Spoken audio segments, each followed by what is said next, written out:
What's up, everybody? This is the Healing Kings podcast, and I'm your host, Drew Koss. And today's episode is about how to start a podcast. And there's tons of videos out there already that have done well. Why would I do this video? I'm asked this by some of my students, and I figured I'd tell the world also how to start a podcast, how to keep it going, how to grow it, and things like that. First, if this is an idea that you want to do, I'm going to say just do it. If you feel that it becomes too much, you can stop, or you can do some other things that I'll give you in the video. The first thing is starting a podcast. If you can do these steps before you start, it will make it a lot easier. The first step I would say is decide what you want your podcast to be about. Now, you can go super wide, you can go narrow. The approach is basically what you want. There's people who go wide so that they can cover a wide range of things, and there's people who go just super, super narrow. This is not a discussion on if we're going to niche down and things like that, but decide what you want it to be about. This podcast here is mainly about helping men, or talking about the things that go on inside of a man's head. How to start a podcast is something that goes on inside of a man's head and other people. So I'm a little wide at the moment with mine, but you can go narrow, you can go wide. So deciding what is this podcast going to be about. The second thing is, how often would you like an episode to go out / how long do you want it to be? One of my favorite podcasts is by Justin Sua. And man, his podcasts, they've impacted me greatly. And they're about 3 minutes and 30 seconds long. Right there, he comes out at least 2 times a week. And they're about 3 minutes and 30 seconds long, which is completely different from a podcaster who I'm learning from the podcast game by studying them. Joe Rogan, maybe about 2-3 hours. Or Andrew Huberman, 2-3 hours. Now, with that being said, one of the benefits of both is when you make shorter ones, probably can grab attention quicker for people who are new to you. Someone who's new to you is not going to listen to a 20-minute episode. So the shorter ones, you can grab attention. You can also post it on social media, and it's pretty hard to not do them unless you run out of topics. We'll talk about that later. You got somebody like Joe Rogan who's always interviewing, or he's going through some controversial topics, or someone even like David Shands. They're about an hour 20 or 2 hours long. They're interviewing people, so you can decide, how long do you want these episodes to be, but how many do you want to come out in a week? You can do once a week, you can do twice a week, you can do 3 times a week, you can do every day. It's a mixture. It's always going to be up to what you want and what your audience eventually likes. Something that I've seen David Shands do, he has like a big one that comes out usually on a Monday, and then throughout the week there's some shorter ones that come out, and usually they're shorter ones of that same longer ones. And then on Friday he does something where it's not called Free Game Fridays. I forgot what it's called, but Fridays he does a 5-minute episode. So podcasting is his full-time gig, so that works for him. If you are doing this part-time and you don't have a ton of time, maybe start off with once a week. But I would say don't go any less than once a week.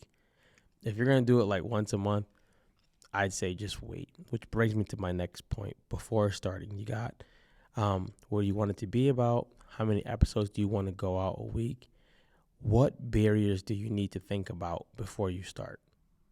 The simplest way to do it, honestly, is get a mic. That's a USB podcast mic. There's tons of them. The Rode has a mic like that.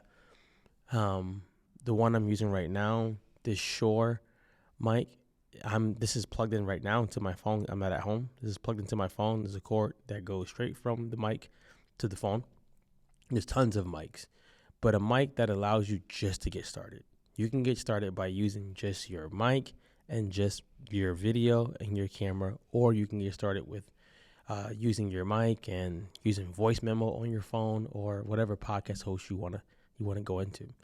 So I want to think about the barriers because I want to be able to recognize that they're barriers, that they're not like impossible things. They're just barriers, something to think about. Uh, how do I want to get this started? I want to get a mic and I want to start recording. I can think about the complexities of lighting and editing and all that stuff. I can think about that later if I decide to. Now that we have that, what your podcast going to be about, how many episodes you want to come out per week, and then the third one being what barriers do I need to look out for, the next thing to do is to just start. Now, here's something that I advise people who do not have the muscle yet to keep showing up to record. What most people do is they decide, I want the podcast, I get the mic, I know my title, I know how many episodes I want to come out with a week, and I'm going to start it today, and I'm going to publish it tomorrow. And I'm like, no, don't do that. Don't do that unless you have a game plan of how you're going to talk yourself into recording multiple episodes or another episode. Believe it or not, you're not going to always feel inspired, enlightened, and you're zen when you have to record for podcasting. That's not going to always happen. So if you do have moments like that, when you can just get into the zone and you're in a zone, man, if you can, try to record multiple episodes, even if it's the same outfit. So the reason why I say that is because after your listener listens to a podcast, the first thing they want to do is go listen to another podcast. If it's short, they want to go to the next episode. And if you only have one, they're going to be waiting for a while and they're probably not going to return. So let's say today is December the 14th. Let's say I had shot one episode and I was getting ready to launch a podcast. What I would probably do is today's the 14th is I would shoot some episodes from now until maybe January like the 5th.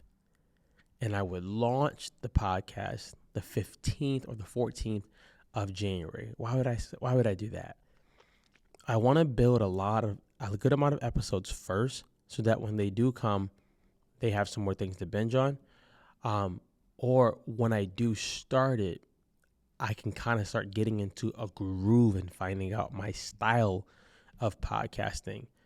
I can start finding out how my voice sounds on the mic. I can iron out these kinks. But what I can also do is I can be a month ahead of the content game. If you're recording from December 14th to about January 5th, by the time the 14th comes of January, you got a couple episodes under your belt, and then you can go ahead and keep going. You can keep adding more, and next thing you know, you're not like falling behind. If you're doing one a week, you're probably going to be really ahead of the game. I like that. Now, something you also can do with that, something that I do because I want to really be not just ahead of the game, I want to really be a really good speaker, a really good communicator, and someone who actually like gets people to listen. Is 6 days a week, I make sure to record a video that's 10 minutes or longer for my podcast. 10 minutes or longer. And my goal, this is not a goal you have to have, my goal is to drop 3 episodes per week at 10 minutes or more. Why? Because I'm also using my podcast for content. I'm using it for content for email marketing. I'm using it for content for social media videos. I'm using it for a course eventually, like what I'm doing right now will probably go into a course that I'll launch. So I'm using it for more reasons than just the podcast. You don't have to do that, but I always say if you can kill 2 birds with 1 stone, why not do it? What I would also suggest with the podcast stuff you want to think about later on is how big of a job do you want the editing to be? Do you want to outsource it? Do you want to keep it in-house? Do you even want an edit? You can literally do a podcast where you turn your mic on, your camera on, whatever, and you record and you publish. And there's nothing wrong with that. You just don't want to think that because you see somebody working with a 10-person team that you cannot do the same thing. You can podcast the way you feel is in your soul, and your audience will let you know what they like and what they don't like, and you still can do it your way. It's your podcast. So let's go recap a little bit more. How do I start my podcast? I want to figure out, what do I want to talk about? How many episodes a week do I want to publish? I want to think about the barriers. And then I want to think about, how do I actually bring this podcast to the world? If you tell somebody once, go check out my podcast, that doesn't mean they're going to just check it out. It doesn't mean that. All you have to do is, something that I do is I take shorter clips from that longer podcast, and I use that as clickbait. I share a snippet of a subject or a snippet of what I'm talking about. I share that on social media and ask people to go ahead and subscribe to it and watch the video. But the main thing about starting is just thinking, why do I want to do this? Is it for fun? You can do it if it's for fun. If it's for a hobby, you can do it if it's for a hobby. Is it for put a part of my marketing strategy? I definitely say that's a really good one. And then I want to also think about, what can I do when I feel myself getting ready to burn out? This is why we have a lot of those pre-recorded videos, so that if you do hit a place where you're burning out, you already have some stuff that you can publish. With all that being said,